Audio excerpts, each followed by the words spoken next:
Hello, I'm Michael, Lord Hastings of Scarisbrick, and I'm with David Olusoga, who is our special guest this evening at the Tacitus lecture at the Guildhall in London. I'm Professor David Olusoga, and it's my pleasure to be here. So I'm going to ask David a couple of questions. I already know he knows all the answers, but the first one is knowing that the purpose of the Black Business Association is to encourage a better engagement with the economy that Black organisations and businesses need. When you look at the horizon of need, what do you think is the pinch point that we're missing so far? How do we raise the level of investment? I mean, almost everywhere I go, I see, and I get to speak to lots of different companies in lots of different sectors and to lots of entrepreneurs, I see a lot of initiatives for startup. I don't see the support that's there to allow our companies to build and allow careers to develop. And I think it's not enough about opening doors, it's about planning routes through. Just say a bit more about that, the absence of support. Is that just economic support, investment support, or is it also development of ideas and markets? I think it's all three of those things, but I think it's also, like a lot of Black British people, when I go to the United States and I talk to African American, particularly African American businessmen and entrepreneurs, they are astonishing in their networking, in their expectations of support, in their ability to lobby, to push politics, to push local politics, to facilitate their needs. I often think we need to be more like African Americans in their ability to create these networks and to make the things they need apparent to those with power and the levers. So that's exactly why the Black Business Association of the London Chamber of Commerce and Industry is so important. It is a network to do it. When you think about historic inequalities in financing in the city, how do you reflectively change that?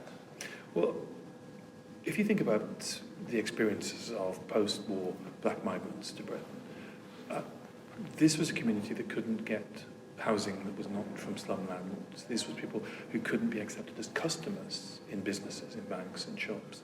The idea that the world of finance or the world of entrepreneurship was open to people who couldn't be accepted as customers, never mind as entrepreneurs, I think created a mindset that that was self-deselecting. I think people felt that these doors were closed even when maybe they were more open than we might have imagined. I think if you look, for example, at the history of the Caribbean, they're deeply entrepreneurial places. Look at the history of West Africa, incredibly entrepreneurial.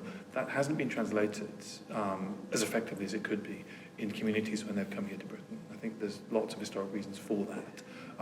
But history can tell us what we've done in the past. The answer is to solve it.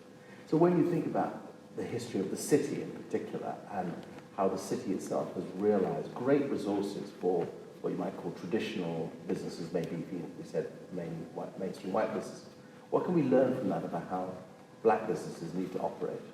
Well, this is a country of networks. This isn't a country of informal networks, and minority communities, particularly relatively recent communities, aren't embedded in those networks as much as people whose families have been here many years. Knowing that is not the same as accepting that.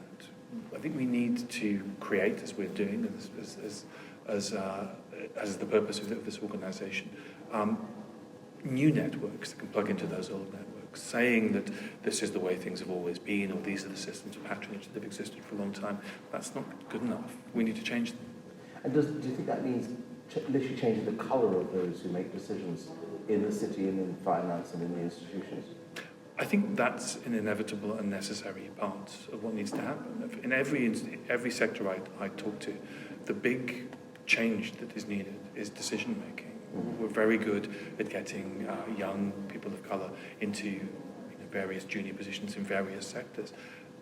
The big challenge that many sectors, and by no means just the financial sector, is facing is how do you get people in decision making, in commissioning, in boardroom positions. If you walk into a business in London and everyone on the floor, everyone in the post room is a minority, it seems entirely normal. If you walk into the boardroom and the boardroom is 50% not white, or even 36.6% not white, which would just be the demographics of the workforce in London, that would strike you as unusual.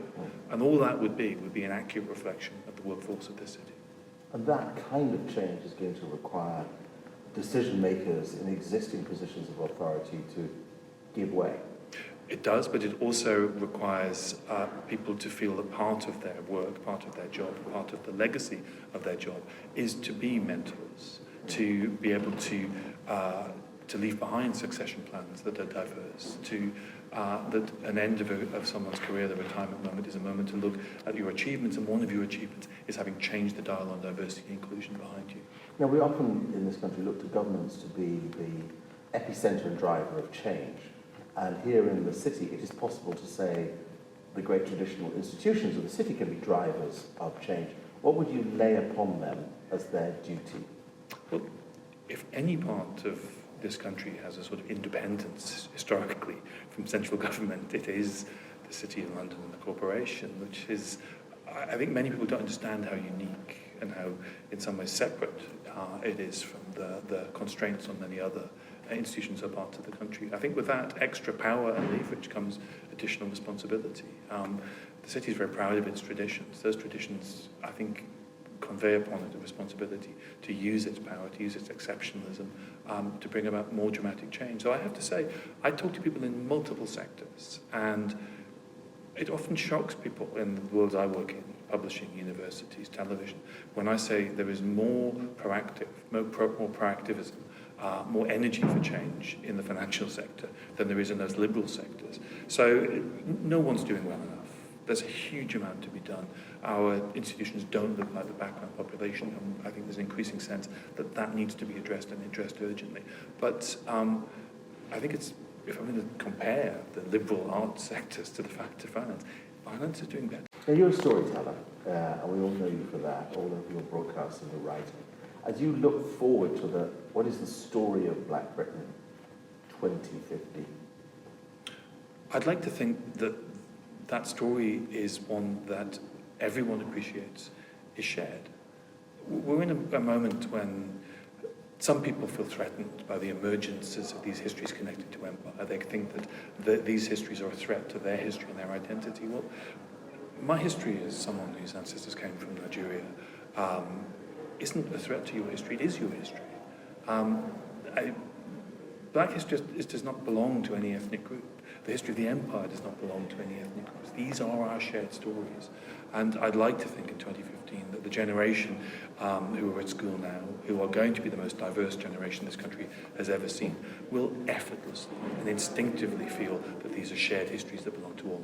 Mm-hmm. And then by having a shared history somewhat into the future, that we'd all equally own the right to be here. Yeah, and I think it means a lot in a way that I think people who've never questioned their identity maybe don't get, to feel that you have a warrant to exist in this country. A home. Yeah.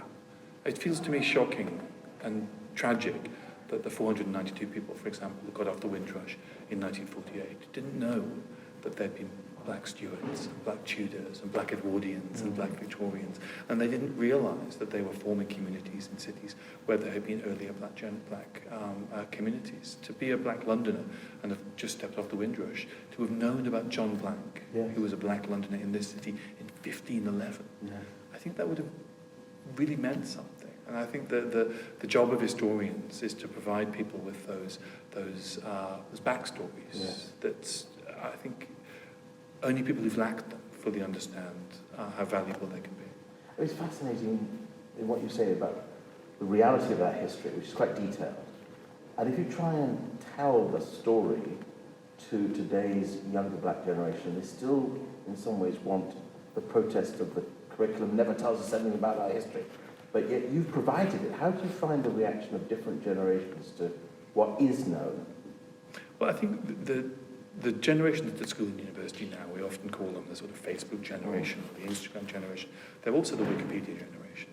They have become entirely used and accustomed to having instant access to information, and I think they really use it. They're also the first generation for whom these histories of an empire and race and Black Britain are instantly available, and they really are invested in this stuff. And it's not just Black kids. White kids go, and it's very hard to be a teacher now, because you miss something else. You skip a chapter that is relevant to young people in your class, in your lesson, and they go and they will research it, and they'll go, Miss or Sir, what about this? What about that? Why aren't we learning about this aspect of our history, or about these people, or this demographic? I think they are more accustomed to the idea that information should be readily available in instant than any generation previously. Fantastic. Thank you very much. Thank you Thank for you. being here. My pleasure.